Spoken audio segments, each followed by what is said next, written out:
ба шабакаи телеграмии мо дохил шавед ва шумо аз аввалинҳо шуда mp3 тарҷумаи маънои Қуръонро дастрас мекунед ва ҳамчунин дар викторина озмунҳои мо низ иштирок мекунед. мо бо ҳам пеш меравем.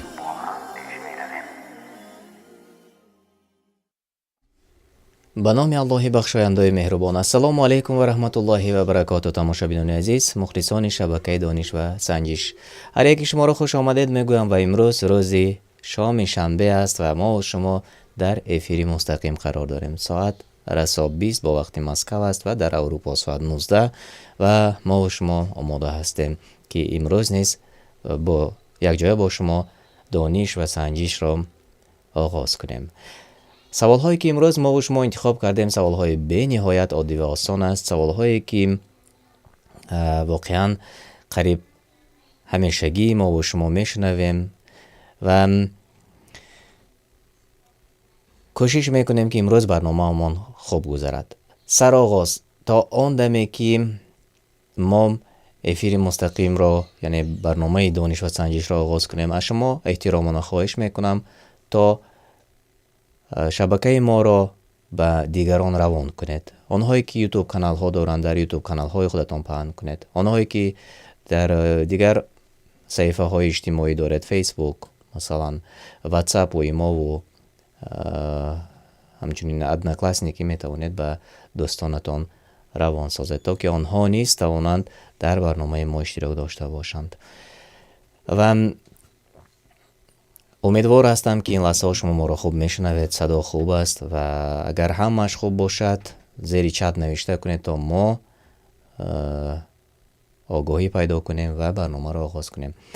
барнома дар шабакаи Қуръон дастурамали инсон шояд сабташро мо баъд аз он ки эфири мустақимро шумо дар шабакаи дониш ва санҷиш тамошо мекунед, шояд иншааллоҳ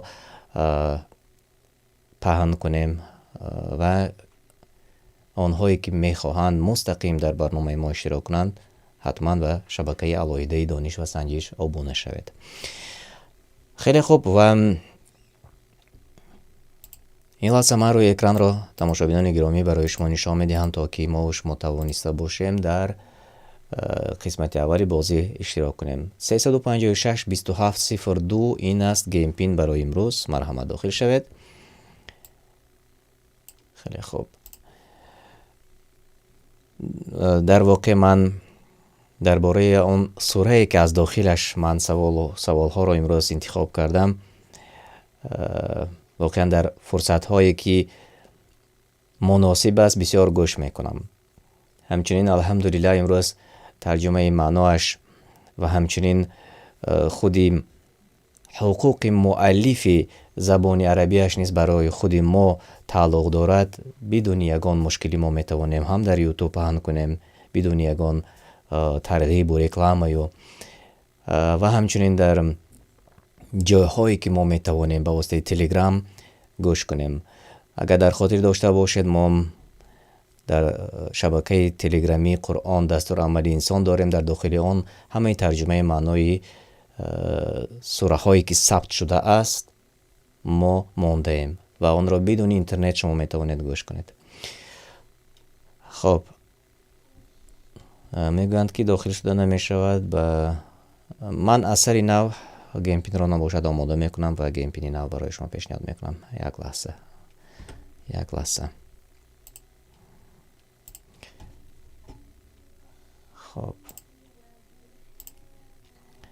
хуб, ин лаҳза асари нав мо геймпини нав барои шумо пешниҳод мекунем.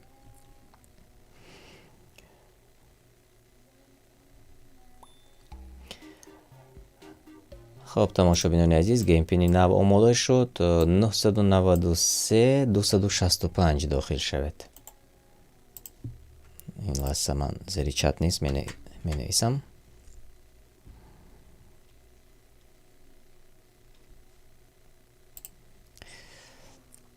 хуб, тамошобинони азиз, мана инҷо шумо геймпинро мебинед. ба воситаи ана ҳамин геймпин дохил шавед.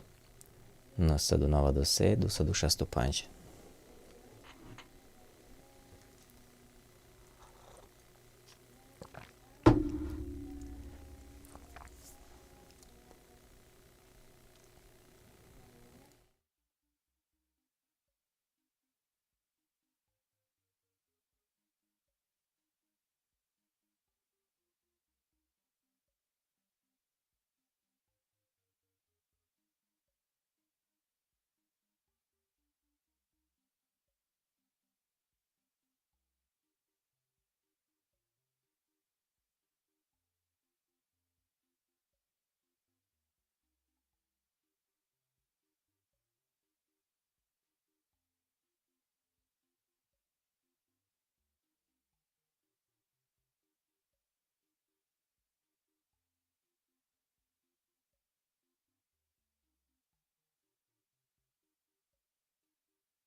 тамошобинони азиз, онҳое ки мепурсанд чӣ гуна дохил шудан лозим аст, каҳуд нуқтаи те навишта мекунед дар интернет ё ин ки дар телефони мобилии худатон барномаашро даунлод мекунед ва ҷое ки геймпин навишта шудааст, геймпин менависед ва ҳамчунин дар ҷое ки никнейм навишта шудааст ба худатон тахаллус интихоб мекунед.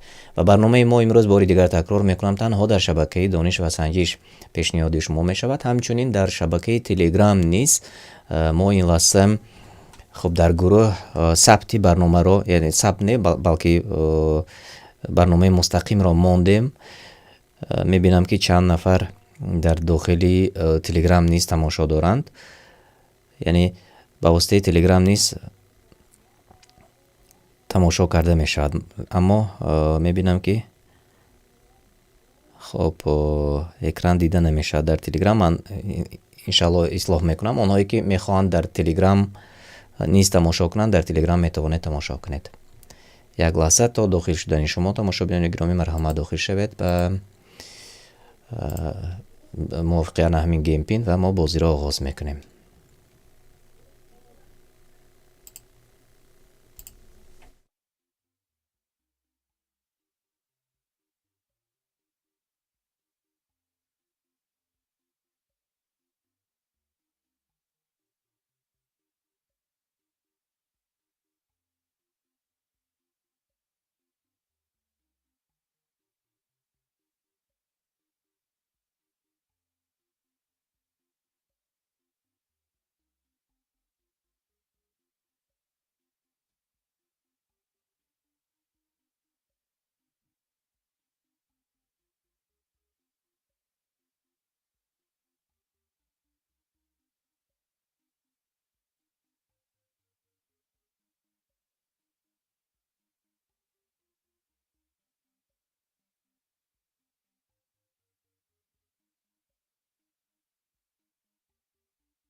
тамошобинони гиромӣ, инак биёед оғоз мекунем ва ман савол мекардам аз онҳое ки ин лаҳзаҳо моро тамошо мекунед. Аз Русия ҳафтаи гузашта дохил шуда намешуд, аммо имрӯз намедонам онҳое ки дар Русия зиндагӣ мекунанд, шумо дохил шуда метавонед ё не? Агар хуб касе аз Русия бошад, навишта кунед дохил шудан мешавад ё не.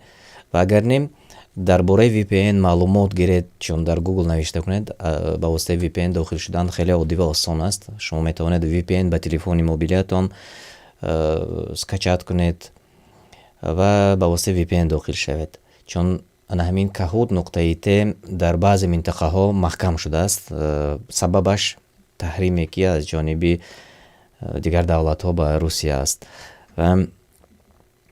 хуб инҷо Аҳмад Алиев навишта карданд ки ман дохил шудам, яъне шояд мешудааст ва аз ин хотир онҳое ки мехоҳед дохил шавед, каҳуд нуқтаи те навишта кунед. инҷо Эҳромиддин навиштанд ки нашуд, бо VPN низ нашуд гуфта навиштанд. хеле хуб. Амиршоҳ Мирзоев низ натавонистанд дохил шуда. хайр аст. хуб биёед онҳое ки дохил шудед дар дохили барнома иштирок мекунед ва онҳое ки не, зери чат навишта кунед. Аммо аз Тоҷикистон тамошо мекунед, шумо бе ягон маҳдудият метавонед дохил шавед, ё ин ки аз Туркия бе ягон маҳдудият шумо метавонед дохил шавед. Марҳамат дохил шавед ва иштирок кунед. хеле иншааллоҳ барнома шавқовар хоҳад гузашт. ва мо қисмати аввалро ин лаҳза оғоз мекунем. бисмиллаҳ.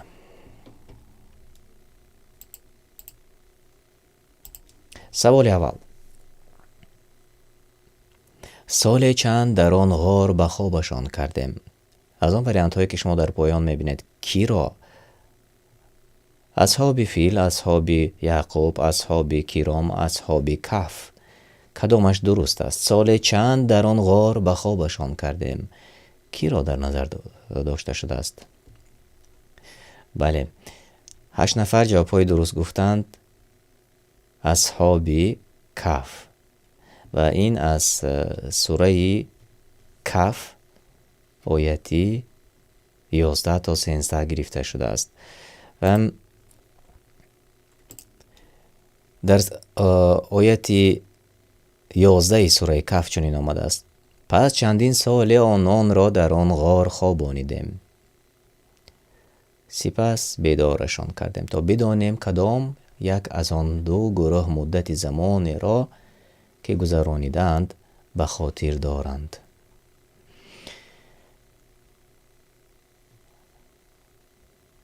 و در پایانش آمده است: ما خبر اصحاب کهف را براستی برای تو ای پیامبر حکایت میکنیم. آنها جوان مردانی بودند که به پروردگارشان ایمان آورده بودند و ما نیز بر هدایتشان افزودیم.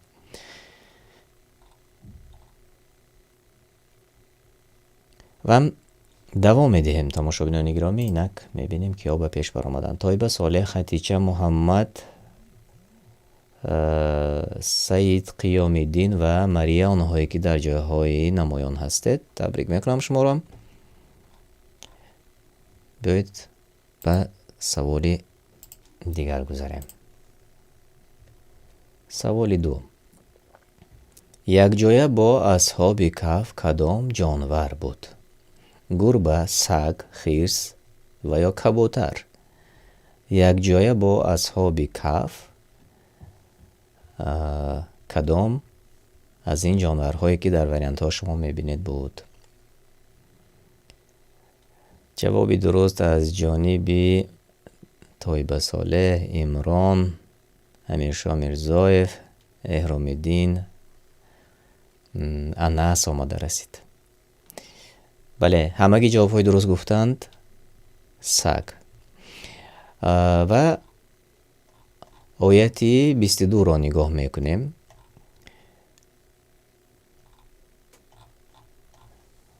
خب حاجت به تفصیل هم نیست. به هر حال یک چیز دیگری را نیست اینجا ما و شما دیده میبرایم، یادرس میشه من اخترش، چون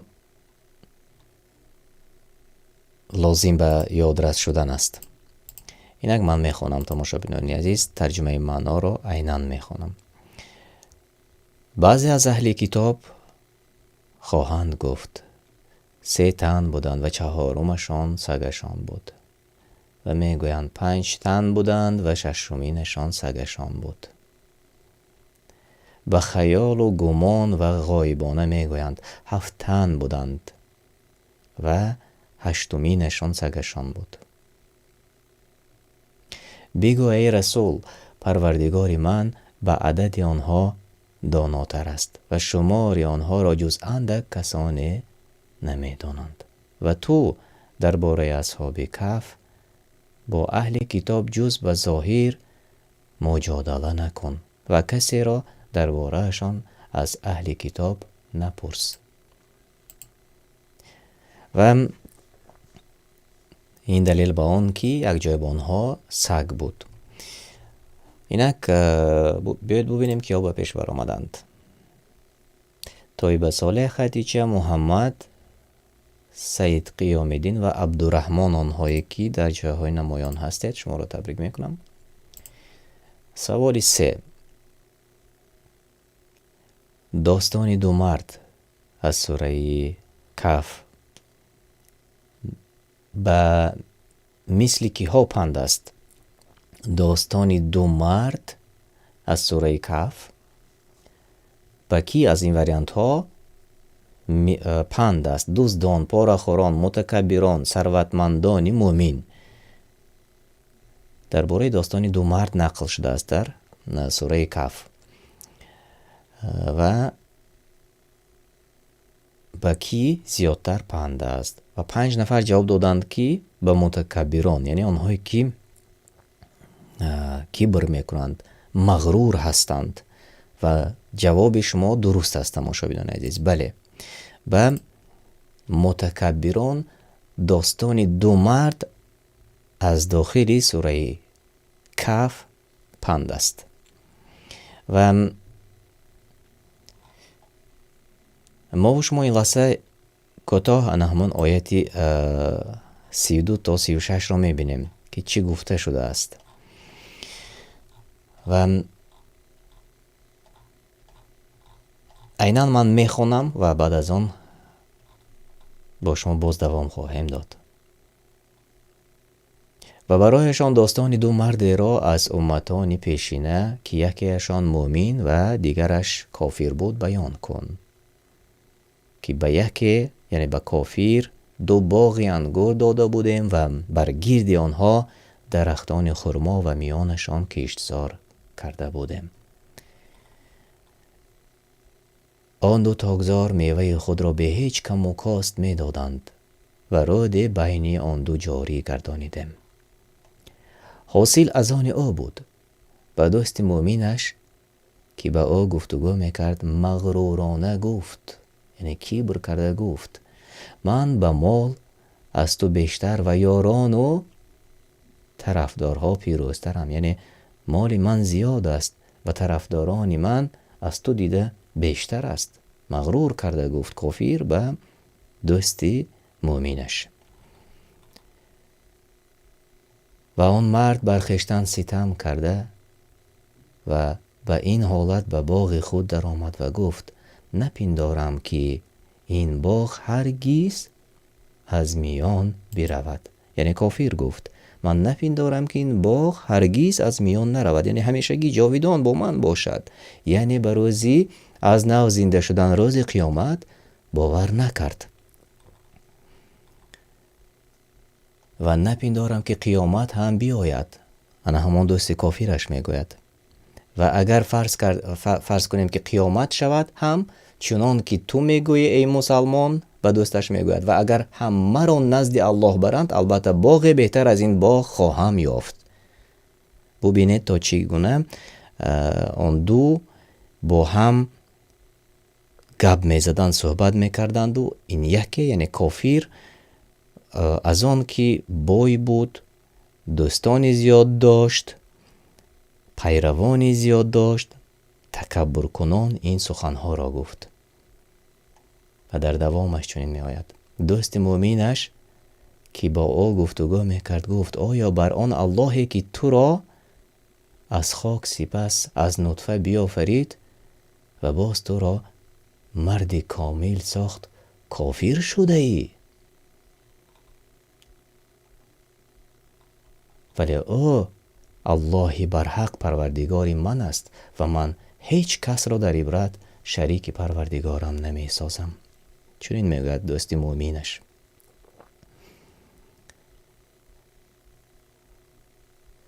و در دوام آن چرا آنگاه که و باغ خود در آمدی نگفتی حمد و سپاس مر الله را که آنچه خواست الله هست شده نیست هیچ قوت مگر به خواست الله. اگر میبینی که دارایی و فرزند من کمتر است از تو، این را دوست مؤمنش گفت. یعنی ان همین پند این دوام دارد. تماشابینان عزیز، واقعا سایقه یک آتشک الله تعالی میفرستد و از آن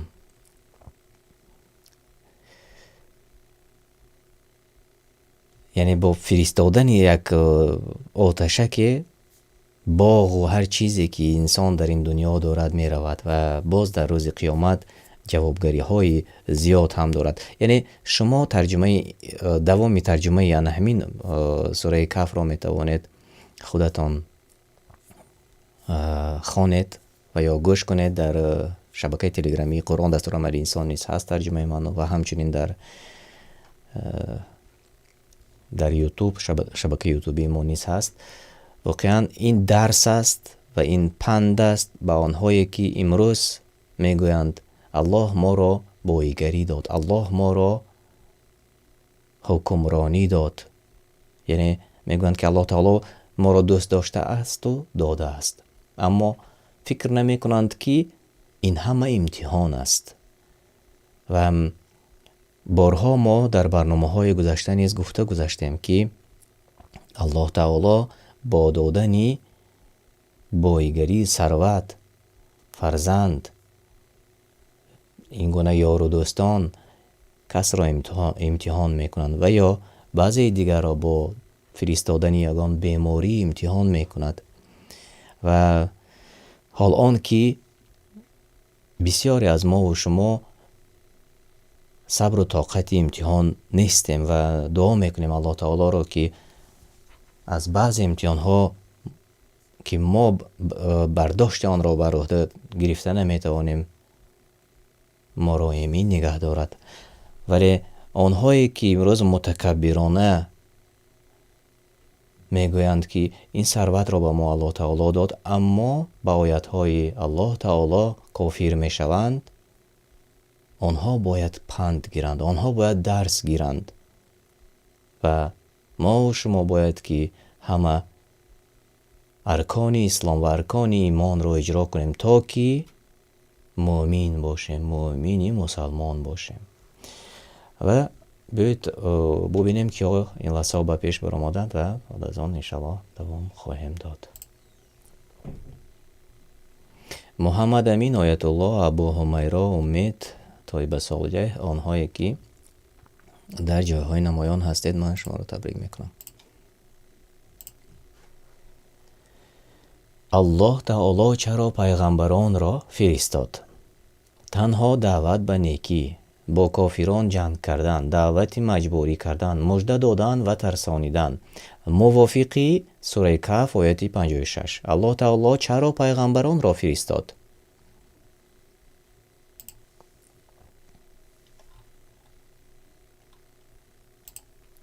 خب از آن وریانت هایی که شما میبینید صبر جواب درست گفتید.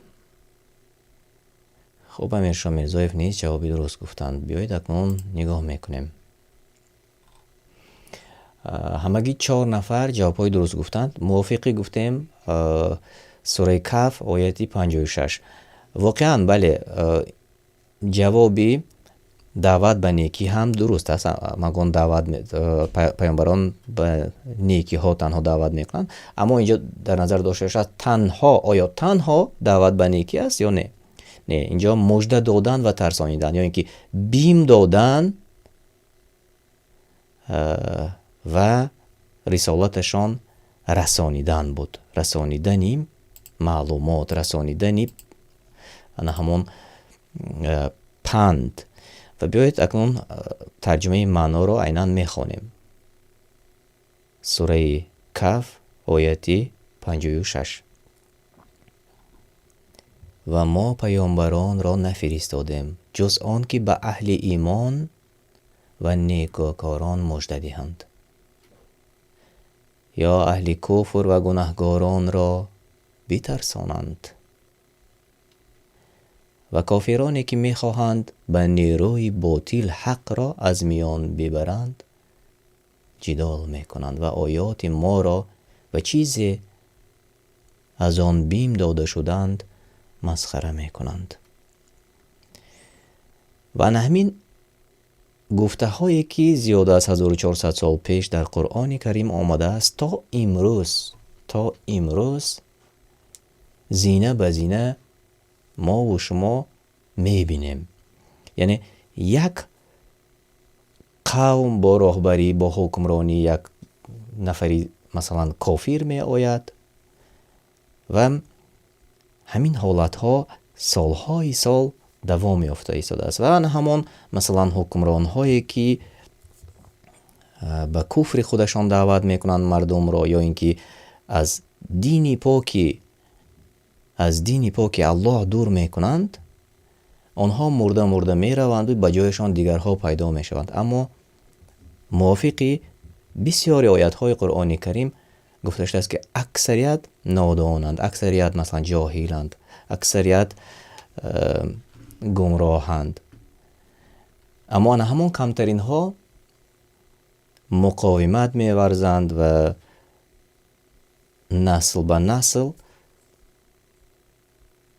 اسلام را، دین پاک را پایدار آورده تا به ما رسانیدند. و الحمدلله امروز ببینید که کافران زیاد غیر مسلمانی که در با شنیدن یک آیت قرآن کریم یا با خواندن یک آیت قرآن کریم همین دین پاک را به خودشان قبول میکنند. و هر کسی که ذره ایمان در دلش باشد و در جستجوی الله پاکش باشد البته مییابد. ولی در بعضی منطقه هایی که به نام مسلمان نشین است، به جای آن که در جویای جستجوی الله پاک خودشان باشند، آنها مثلا چشمانشان را پرده گرفته است. چون امروز دنیا و آن چیزی که در دنیا است اکثریت مردم را مست کرده است. یعنی انسان با نفس خودش مبارزه میبرد و این را ما و شما همیشگی همه روزه میبینیم. و انا همین مغرورانه مست شده از پس نفس دنیایی رفتن ما را از دین خودمان، از الله پاکمان دور میکند. مثال این خیلی زیاد است و ما این لحظه به مثال آن نمیگذاریم بلکه دوام میدهیم. و این گفته های ما تنها پند است تماشابینان عزیز و هیچ کس را چون که الله تعالی رسولان را روان کرده است برای بغیر است، چون که نوکک ما و شما آیت را شنیدیم، ما پیامبران را نفرستادیم بجز آن که مردمی که ایمان آوردن مژده دهد. یعنی مژده بیم دهد یا اینکه بشارتگر باشد و بیم دهد از ترساند کافران را. یعنی چند در یک هم درباره جنت در آیات های زیاد است و هم درباره جهنم آیات های زیاد است. درباره جنت وقتی که آیات ها را میشنویم ما و شما آرزو میکنیم که الله تعالی برای ما جنت فردوس را نصیب گرداند. ولی اما وقتی که ما درباره جهنم میشنویم، درباره عذاب روز قیامت میشنویم، میگویم که الله تعالی پناه نگه دارد ما و نزدیکان ما را، ما و برادران ایمانی ما را. و همین است پند، همین است مژده‌ای که الله تعالی برای ما وعده کرده است و به واسطه پیامبران برای ما روان کرده است. بیاید دوام میدیم زانوشابینان عزیز، بیاید ببینیم که آب پیش برآمدند.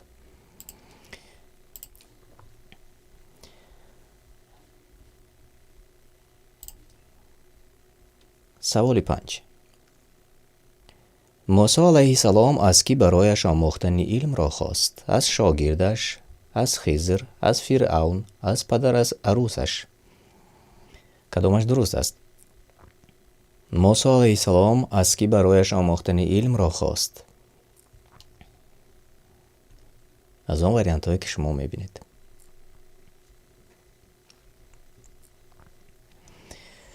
صبر فروخ سند گفت، ارامیدین عبدالرحمانوف درست گفتید، امران درست گفتید، ماشاءالله امین درست گفتید و 9 نفر در داخل برنامه ما جوابهای درست گفتند. بله، از خضر آموختن علم را خواست.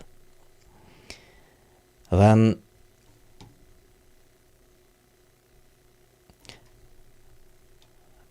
آیت 66 سوره کهف را نظر میکنیم تماشابینان عزیز. و واقعا یک قصه های تربیوی، قصه های بی نهایت جالب در سوره کهف آورده شده است. من بی نهایت دوست می‌دارم وقتی که میخوانم من همین قصه ها را، قصه هایی که عبرت بخش است و پند است، همگی پند است. موسی علیه السلام با او گفت آیا تو را پیروی کنم تا از آن چی به تو الله آموخته است و از آن مایه رشد است به من بیاموزی؟ یعنی الله مهربان به خیزر کرامات داده بود که حقیقت بسیاری از کارهای پوشیده را میدانست که دیگران نمیدانستند. این از تفسیری سعدی گرفته شده است و جواب درست همین بود. اینک باید میبینیم که او به پیش بر آمدن محمد امین، ابو حمیرا، محمد آیت الله و مریه، آنهایی که در جایهای اول هستید. و سوالی دیگر باید گذاریم. اکثریت نصرانی ها کدام از اینها را پسری خدا می شمارند؟ عزیر را، عیسی علیه السلام را، یوحنا را و یا تخنوت را. اکثریت نصرانی ها کدام از اینها را پسری خدا می شمارند؟ جواب های شما. خب جوابی درست از عمران رسید آمد. فروخسن گفت سخنهای تاثیر بخش، شفاعت خاله و بله درست گفتید. علی کمالوف درست گفتید و 8 نفر در داخلی برنامه ما جوابهای درست گفتید. بله، اکثریت نصرانی ها عیسی علیه السلام را پسری خدا می شمارند. تفصیل نمی کنیم، این را دوام می دهیم و بعد از آن تفصیلش را یک و یک بار برای شما می رسانیم انشاءالله.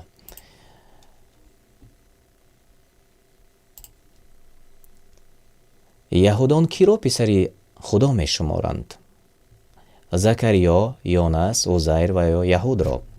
یهودان کی را پسری خدا می شمارند؟ جواب های شما.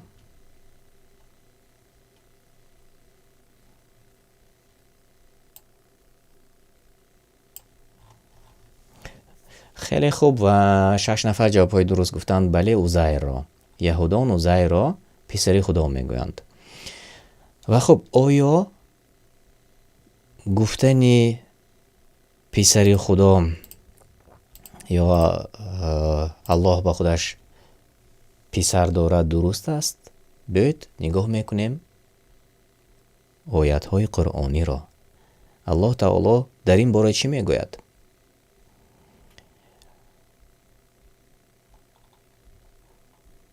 سوره کهف آیت 4. همه آنهایی که میگویند عیسی پسری، مثلا ما عین حال سخنهایی که از سوره نبل که خودم گفته ایستادم و بعدا میگذاریم انشاءالله. همه آنهایی که میگویند الله پسر دارد، یعنی نصرانی ها عیسی را، یهودان و عزیر را،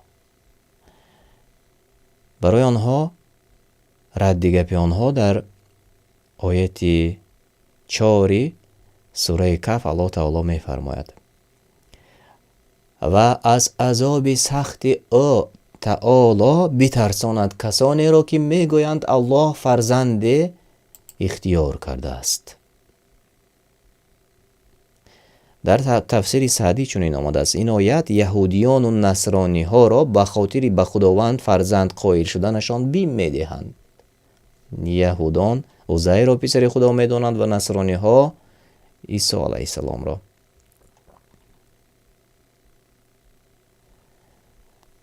در دوام آیت آمده است از آن کی بر آنها از آن نه بر آنها نه بر پدران آنها هیچ آگاهی نیست. گناه بزرگ است این سخن که می براید از دهانشان.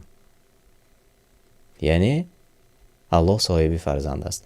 دوام آیت چنین است دروغی محض است آنچه میگویند. یعنی الله تعالی میگوید آنچه میگویند دروغ است و این شرک به الله تعالی است. خب این قسمت اولی برنامه ما بود. بیایید اکنون میبینیم کیا به پیش برآمدند و جاهای بهترین را سزاوار گردیدند. در قسمت اولی برنامه ما محمد مبارک باشد، جای سیوم نصیب شما گردید و ابو حمیرا جای دوم مبارک باشد، بهترین رقابت و همچنین جای اول نصیب محمد امین گردید، مبارک باشد. آیت الله و یک نفر دیگر تماشا بینیم ما جاهای نمایان را گرفتند، مبارک باشد. من شما را صمیمانه تبریک میکنم آنهایی که جاهای نمایان را گرفتند. یک بار دیگر تماشا میکنیم و بعدا قسمتی دیگر را آغاز میکنیم انشاءالله.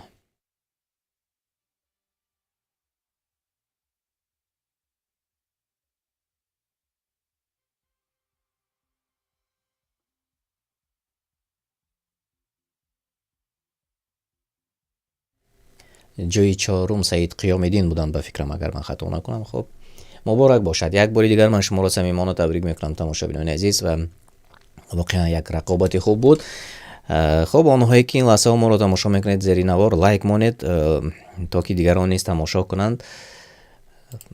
واقعا وقتی خودمون را خوش میگذارانیم یک جای با شما و نوار را به دیگران نیز توصیه کنید، دیگران نیز تماشا کنند. اینک من قسمتی دیگری برنامه رو این لحظه آغاز میکنم، آماده میکنم.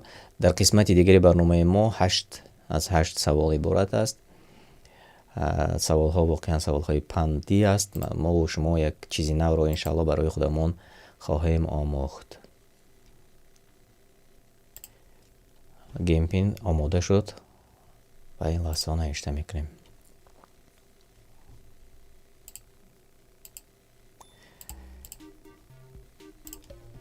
مرحمت نوشته کنید. این گیم پین قسمتی 2 برنامه ما و خوبی برنامه ما این است که ما و شما میتوانیم مستقیم در برنامه اشتراک کنیم. این یک تکنیک معاصر را ببینید که ما و شما از همدیگر هزار کیلومتر در دوری هستیم، اما ما را یک برنامه متحد کرد و ما و شما خودمون میتوانیم با زیر کردن یک تکمچه، یعنی رنگ درست، در برنامه غالبیت به دست بیاریم. واقعا باز برابری بازی کردن و وقتی خود را خوش گذرانیدن معلوماتی نو به خودمون پیدا میکنیم، یا اینکه آنهایی که الکی بارها این معلوماتی که ما این لحظه گفته میگذاریم خواندند، یک باری دیگر برایشان یادرسی می شود و برای خود ما نیز یادرسی می شود و این واقعا یک عملی خوب است و یک پندگیری است برای ما و شما انشالله. و وقتی خوش گذراندن وقت نیز هست.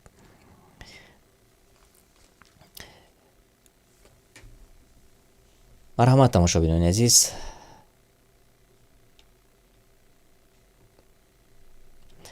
داخل شوید. خب من این لحظه نشان میدم طرز داخل شدن را یک بار دیگر، چون اینجا اکثریت از تماشابینان پرسیدند که چگونه داخل شویم. گیم پین را در چت نوشته میکنم و بعدا برای شما، برای آنهایی که داخل شدن نتوانستند و بار اول تماشا میکنید، برای شما نشان میدم انشاءالله. خب من روی اکران رو کلانتر کنم. نگاه کنید. در گوگل می نویسید کهود می نویسید. در سطر اول کهود نقطه ایت می براید. نگاه کنید چون که در روی اکرانی من هست. خب جایی که گیم پین نوشته شده است، آن گیم پینی که من در چت نوشته کردم آن را نوشته کنید. 866 79 68. نیک نیم می براید. جایی که نیک نیم نوشته شده است با خودتان تخلص انتخاب میکنید یا نامتان را می نویسید. مرحمت. اکنون ببینید من اینجا داخل شدم، نامی من اینجا پیدا شد. یعنی طرزی در آمدن آن همین گونه است، چنانه که من نوکک برای شما در روی اکران نمایش دادم و هر یک از شما میتوانید این گونه داخل شوید.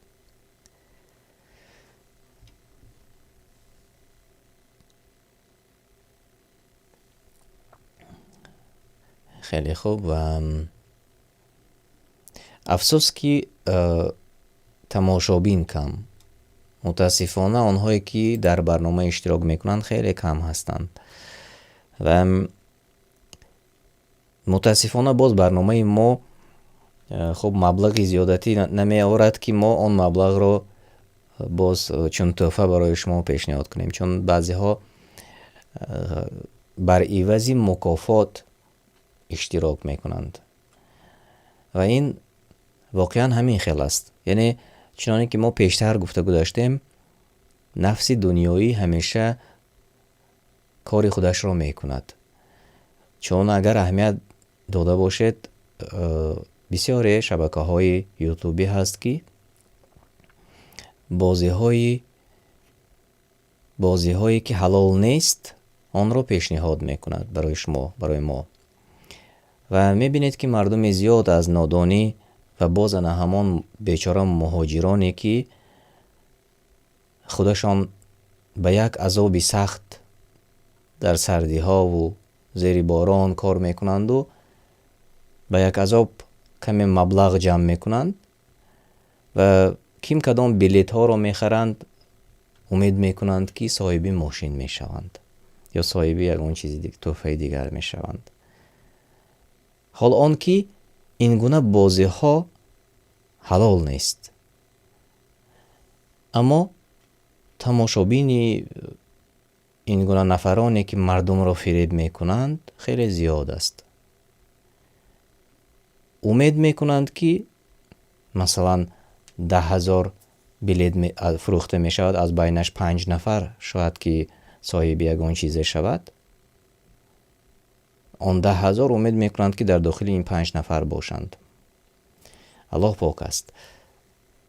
و این گونه بازی هایی که از آن با شما فایده نیست بهترش داخل نشوید. اما این بازی که این لحظه ما و شما داریم غیر از پولی این دنیا وعده مبلغ های زیادی آخرت میکند به شما و آنهایی که امروز به قول عاقل هستند، نه اینکه دانا، هر کسی که عاقل است عاقلانه اندیشه میکند. بر عوض این بازی یک دانش دیگر و همچنین شاید ایمانی کس که هر روز زیاد و کم و زیاد می شود کمی زیادتر شود و در جستجوی باز علمهای زیاد شود و این شاید یک سبب باشد.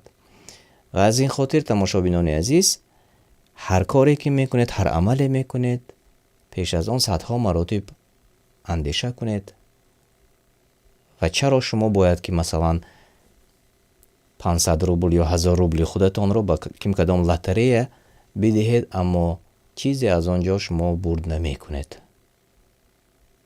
حال آن که در این بازی ما هیچ کس به هیچ کس پول وعده نمی کند و نمی دهد، اما وعده الله تعالی آن است که میوه های بهشت است. وعده الله آن است که زیر جایهای مثل عسل در بهشت است و این همه از نادانی و انسان از نادانی به بهشت نمی رود. ما و شما باید که معلومات جمع کنیم، ما و شما باید که آن چیزی که رسولان به ما و شما آوردند آن را بیاموزیم تا که سزاوار به بهشت و جنت و فردوس باشیم. از این خاطر کوشش ها کنید تا در این گونه خیر با هم باشیم. چون در برنامه هفته گذشته ما گذاشتیم که خصلت مؤمن یعنی آنی که به برادر خودش به خودش چیزی را دوست دارد، به برادر خودش دوست دارد. و ما و شما آنهایی که این لحظه ها اینجا اشتراک میکنید البته میخواهیم که ما و شما و برادران ما و شما سزاواری بهشت الله تعالی باشند. و خب بیایید، من میبینم که از این زیاد نمیشه. من فکر کردم که البته کمی تماشابینان در برنامه زیاد میشوند تا که بازی باز هم شوق‌آور گذرد، ولی متاسفانه همگی همین قدر هستیم. به هر حال ما قسمتی دیگر رو این لحظه آغاز میکنیم.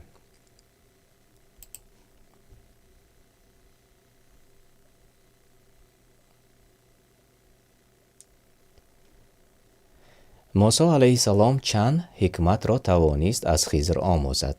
چند درس را توانست از خضر آموزد؟ 6 تا، 1 تا، 3 تا و یا 9 تا؟ چون به همش توانایی نداشت که بشنود، چند تا اش را توانست بیاموزد؟ 30 ثانیه وقت داریم و جوابهای درستی شما رو من انتظار میشوم. در چت یک نفر جوابی درست گفتند تا این حال و امیرشاه میرزایف نیست، فاروق سنگوف نیست، جوابی درست گفتید. ماشاءالله. بله 3 تا. موسی علیه السلام از 3 حکمت را توانست از خضر بیاموزد. آنهایی که به پیش برآمدند شما روی اکران میبینید و دوام میدهیم. حکمت اول کدام از این هاست؟ وریانت ها: کشتن یتیم، سوراخ کردن کشتی، ساختن دیوار، گرفتن مزد کار. حکمت اولی که موسی علیه السلام از خضر علیه السلام آموخت کدامش از آن وریانت هایی که شما میبینید؟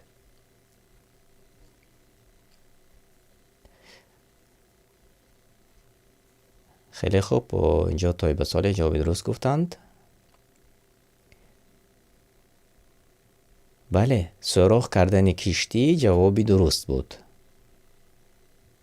حکمت اول سوراخ کردن کشتی، یعنی خضر کشتی را سوراخ میکند و اون وقت موسی علیه السلام سوال میکند تو چرا کشتی را سوراخ میکنه که میخوای که مردمش ما بعدا برمیگردیم انشاءالله به همین آیات ها، چون واقعا خیلی عجیب است. برمیگردیم انشاءالله. بیاید ببینیم که به پیش برآمدند. روی اکران شما میبینید آنهایی که در جایهای اول هستند مبارک باشد. حکمت دومی که خضر به موسی نشان داد: ساختن دیوار، ویران کردن خانه ها، کشتن پسر، سر دادن ماهی. کدامش درست است؟ حکمت دومی که خضر علیه السلام بر موسی علیه السلام نشان داد کدامیه از همین وریانت ها؟ خب اینجا من جواب های درست را زیر چت میبینم.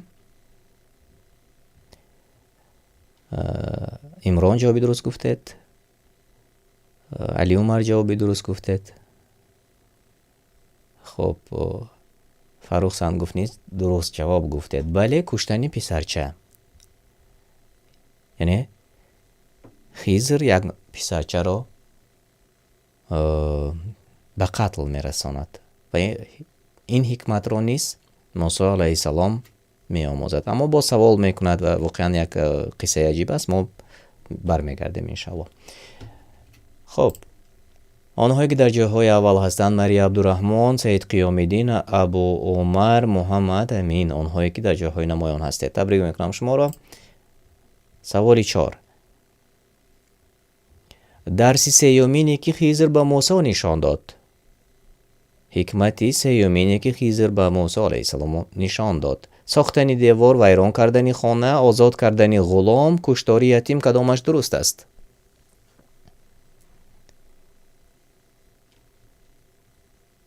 خب ما 30 ثانیه وقت داریم و جواب های شما. بله، قریب همگی جواب های درست گفتند. ساختن دیوار. واقعا قصه های عبرت بخش از سوره کهف.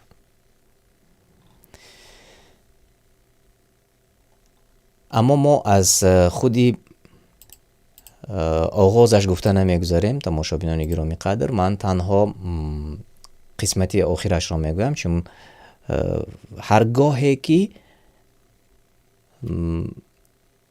خضر عملی را اجرا میکرد، یعنی اول ما گفتیم که اول کشتی را سوراخ میکند. وقتی کشتی را سوراخ میکند موسی علیه السلام میپرسد که چرا کشتی را سوراخ کردی؟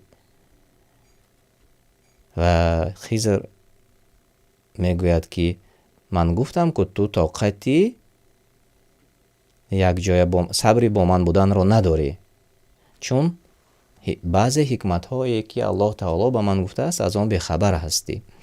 و خب ما بیاید میگذاریم به همون قسمتی آخرش، وقتی که زمانی جدایی بین خضر و موسی علیه السلام آمده میرسد.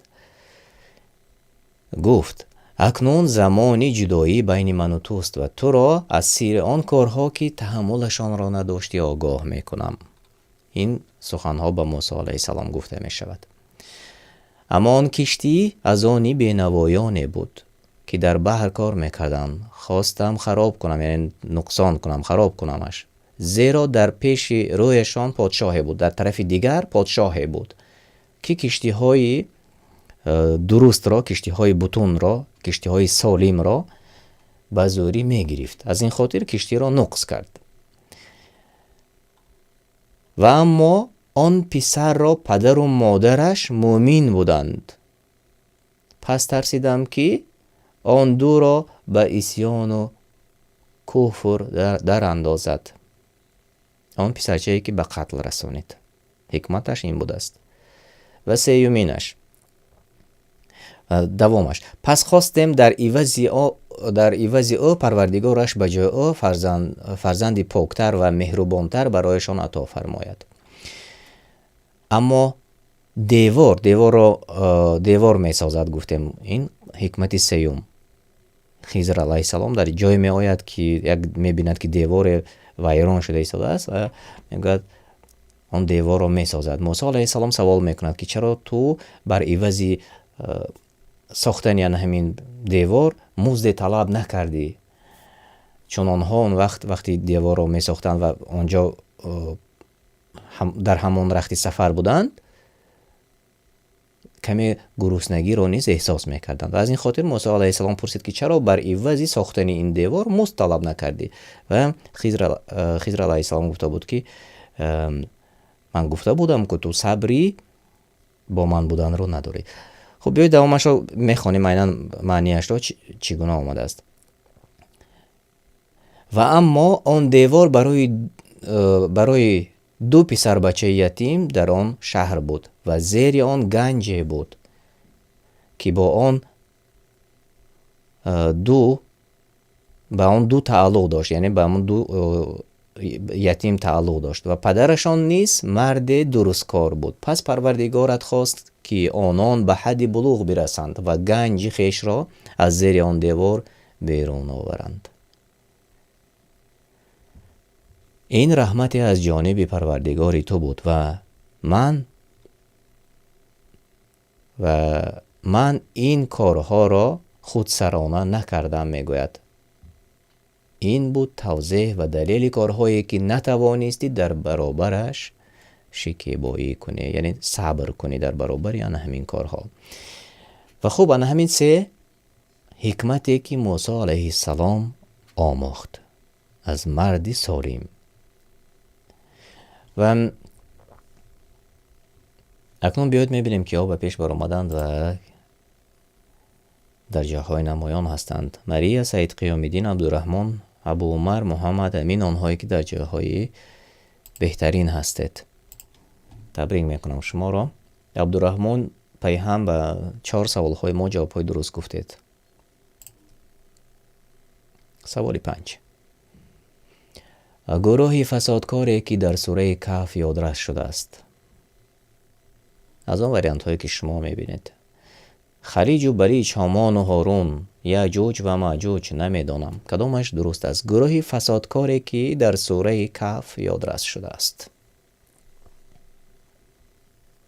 جواب های شما از آن وریانت هایی که میبینید. در ده فسادکاری میکنند. گروه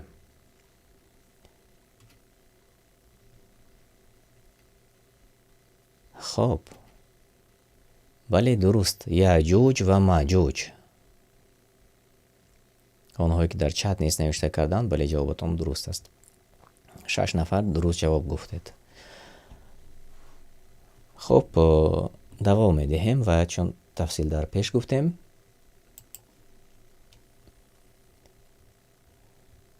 خب خدیجه، طیبه، صالح نیست به جاهای نمایان برآمدند. مریم و 5 سوالهای ما جوابهای درست گفتند. باز درباره کدام پادشاه در سوره کهف یادرس شده است؟ ذوالفقار، بلقیس، شعیب، ذوالقرنین. درباره کدام پادشاه در سوره کهف باز یاد شده است؟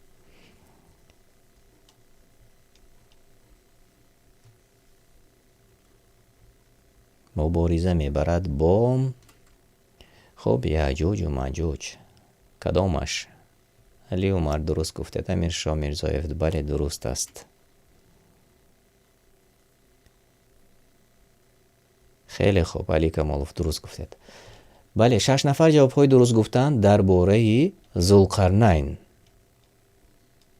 سوره کهف آیه 83 و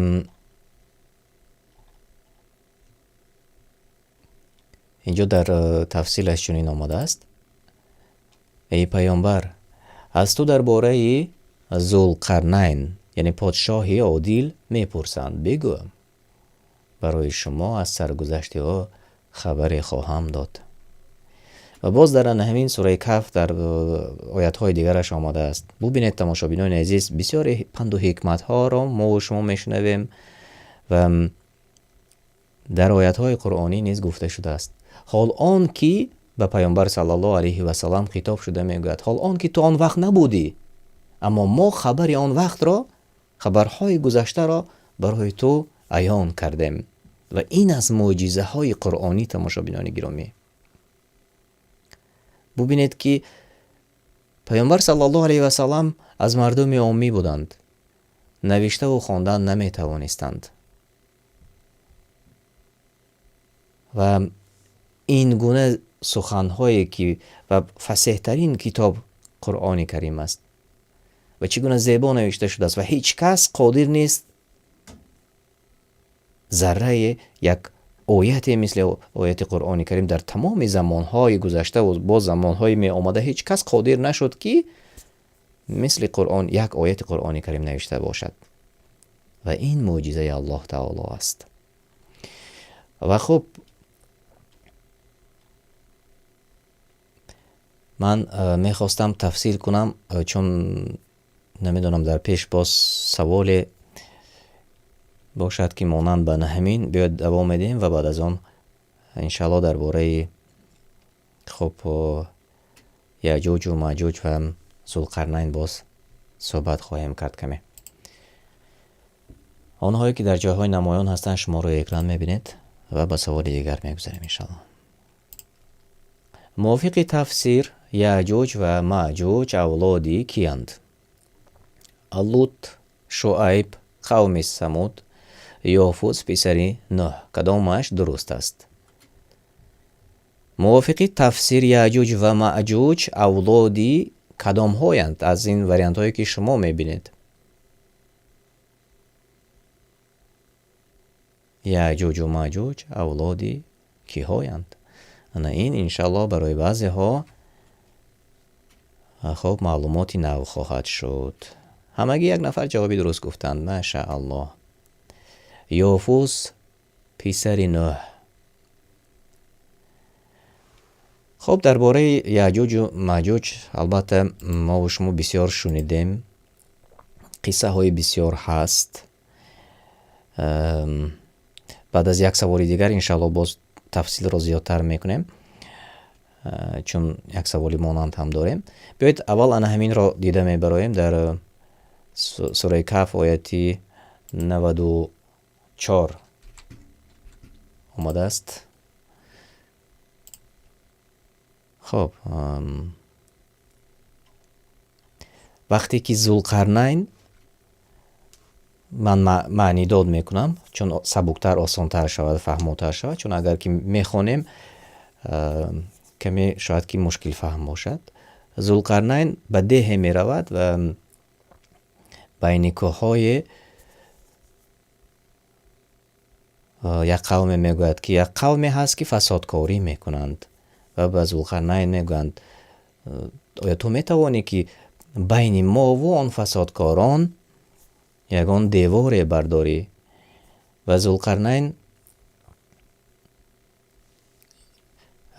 در پس مردمی را دید که هیچ سخن نمی گفتند. بین انمان کوه ها مردمی را دید که هیچ سخن نمی گفتند گفتند ای ذوالقرنین همانا یأجوج و مأجوج، و در تفسیر بغوی آمده است یأجوج و مأجوج این دو گروه امتان فسادکار از اولاد یافوس پسر نوح می باشند. پس آیا برای تو مزد را مقرر کنیم، همان مردم ده میگویند مزد مقرر کنیم تا که تو میان ما و آنها دیوار بسازی؟ گفت آنچه پروردگار من مرا به آن توانایی داده است بهتر است از مزدی که به من میدهید. مرا با نیروی خویش مدد کنید تا میان شما و آنها سد دیوار بسازم. و واقعا از آهن و میس کوتاه‌تر اگر معنی داد کنیم، دیوار بین آن ده و بین یأجوج و مأجوج ذوالقرنین می بردارد. و این قصه در سوره کهف است و شما خودتان می توانید انشاءالله این قصه را خوانده برایید. و بیایید می بینیم که آب پیش بر آمدند و به سوال آخر می گذاریم انشاءالله.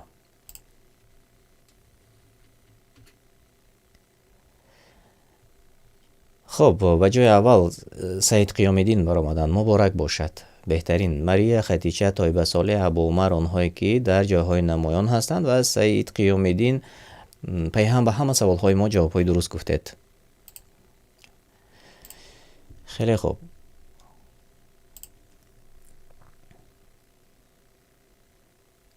آیا یأجوج و مأجوج از دیوار ساخته ذوالقرنین بیرون می برآیند؟ هرگز نمی برآیند. با وقت معین می برآیند. به ما معلوم نیست و یا من نمیدانم کدامش درست است. آیا یأجوج و مأجوج از دیوار ساخته ذوالقرنین بیرون می برآیند؟ ذوالقرنین دیواری خیلی مستحکم ساخته بود و گفتیم از استفاده آهن و میس گداخته. آیا می برآیند از آنجا؟ خیلی خوب، من جوابهای درست میبینم. ماشاءالله. 30 ثانیه وقت داشتیم و همگی جوابهای درست گفتند. بله، من چت را نیز میبینم که همگی در چت جوابهای درست آماده رسید به ما. با وقت معین میبرایند و این وعده الله تعالی است. اینک بیایید معنی داد میکنیم، معنیش را میبینیم. همان وقتی که دیوار ساخته شد، البته دیوار خیلی خوب ساخته شده است، مستحکم ساخته شده است و یأجوج و مأجوج داخل آن ماندند. و اما در آیت 98 سوره کهف چنین آمده است: ذوالقرنین گفت این دیواری که من ساختم رحمت بود از جانب پروردگار من و چون وعده پروردگار من در رسید آن را زیر و زبر کند و وعده پروردگار من راست است. یعنی چون یأجوج و مأجوج برآیند.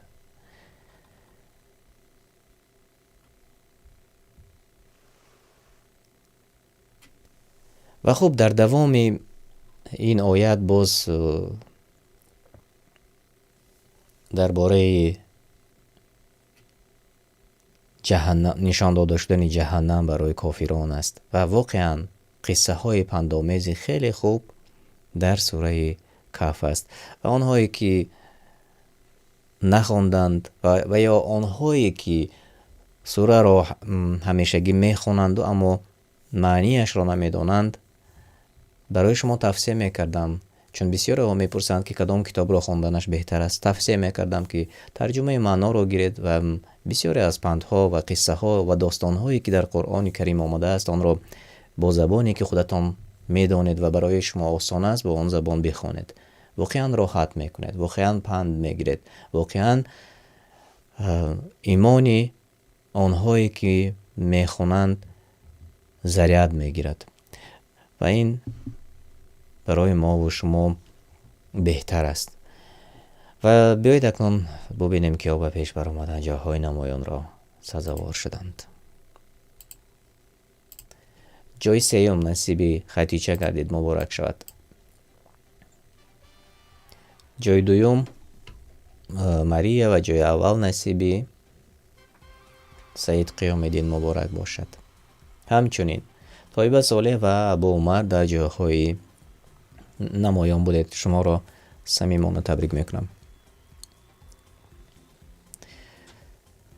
خیلی خوب، تشکر زیاد میگویم و برای آنهایی که این لحظه در برنامه ما اشتراک کردید و شما خواهش میکردم. من میبینم که زیادتر نفران تماشا میکنند اما زیر نوار لایک نموندید. لایک مانید، فراموش کرده باشید، چون با لایک ماندن شما یک چند نفر دیگر تماشا خواهند کرد ما را و واقعا مقصد ما و شما همین است که به هم دیگر نوار را روان کنیم تا که دیگران نیز در آینده در برنامه ما اشتراک کنند. یعنی ما زیادتر باشیم، برنامه شوق‌آور میگذرد و انشالله در آینده من باوری کامل دارم که حتما صفی تماشابینان ما زیاد خواهند شد و من یک بار دیگر تبریک میکنم اونهایی که امروز در برنامه ما اشتراک کردند و غالبیت به دست آوردند. مبارک باشد. خیلی خوب، مبارک باشد یک بار دیگر. تماشابینان عزیز، اینجا وقتی پایان برنامه امروزه دانش و سنجش رسید و من با شما خیر و خوش میکنم. الله تعالی شما را حفظ کند و در امان خود نگه دارد تا بخوری های دیگر خانه آباد و سربلند باشد و سلام علیکم و رحمت الله و برکاته.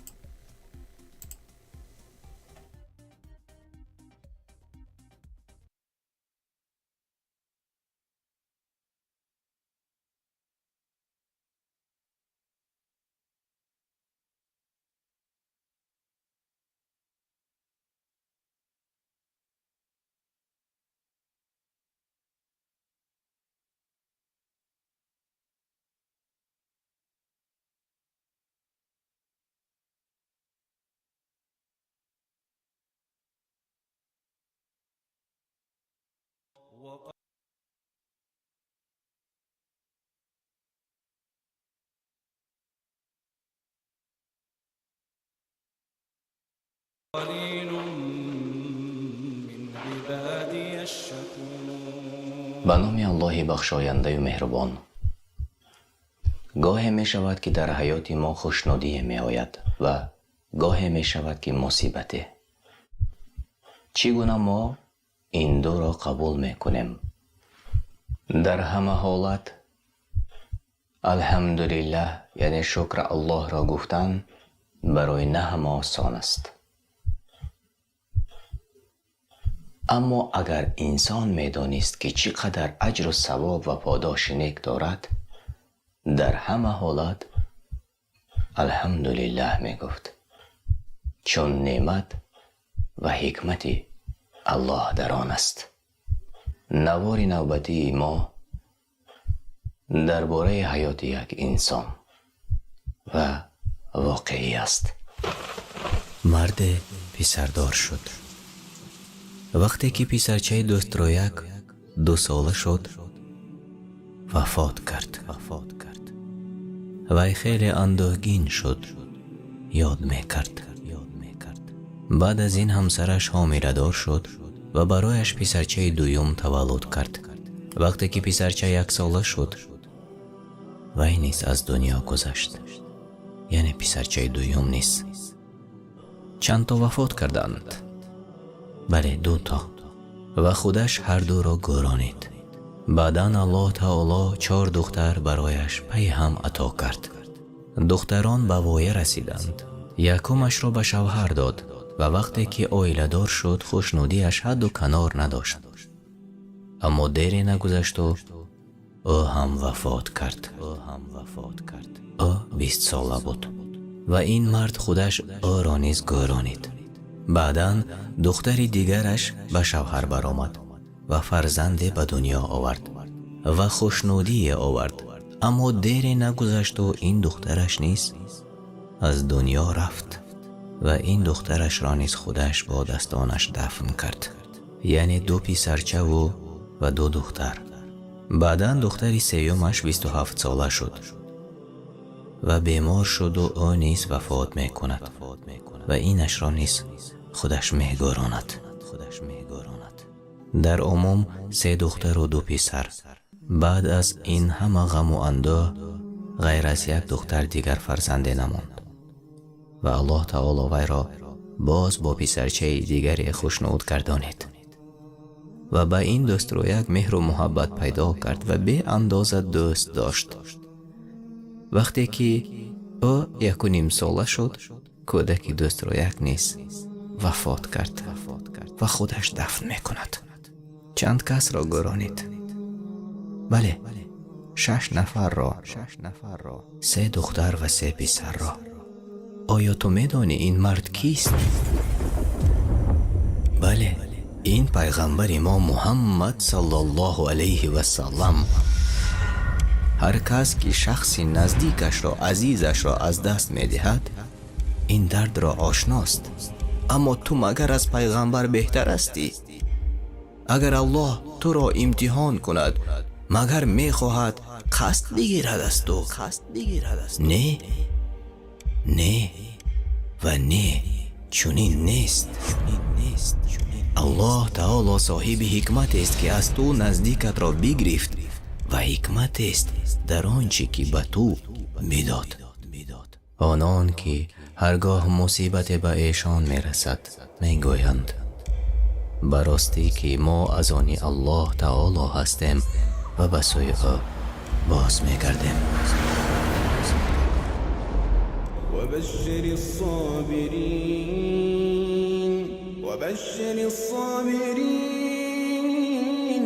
وبشر الصابرين الذين إذا أصابتهم